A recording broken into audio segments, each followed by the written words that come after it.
শ্রীপুরের প্রাণকেন্দ্র বলা হয় এই জায়গাটিকে, আবার এই জায়গাটাই শ্রীপুরের সবচাইতে আবর্জনাপূর্ণ এলাকা। হ্যাঁ, বলছিলাম মাওনা চৌরাস্তার কথা। এখানকার ময়লা আবর্জনার কারণে মানুষের চলাচলের ক্ষেত্রে প্রতিনিয়ত পড়তে হয় নানান ভোগান্তিতে। তাই আমরা গিয়েছিলাম মাওনা চৌরাস্তার এই ময়লার ভাগাড়টি পরিষ্কার করতে, যেখানে আয়োজিত হয়েছে পরিষ্কার পরিচ্ছন্নতা কর্মসূচি 2025। আকুন্দ ফাউন্ডেশনের প্রতিষ্ঠাতা ব্যারিস্টার জাহিদ হাসান আকুন্দের নেতৃত্বে মাওনা ফ্লাইওভারের নিচের ময়লার ভাগাড় পরিষ্কারের কাজ শুরু করা হয়। প্রায় 6 শতাধিক স্বেচ্ছাসেবী আজ একত্রিত হয়েছে। কেউ ছাত্র, কেউ ব্যবসায়ী, কেউ শিক্ষক, সবাই এক অভিন্ন লক্ষ্য নিয়ে মাঠে নেমেছে।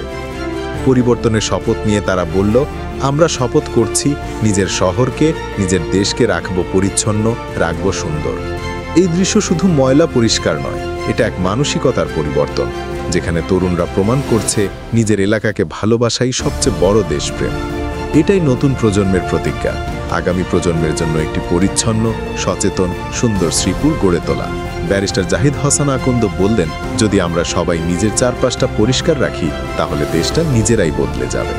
তার কণ্ঠে ভেসে আসছে একটাই আহ্বান, বদলে যাব আমরা, বদলে যাবে দেশ।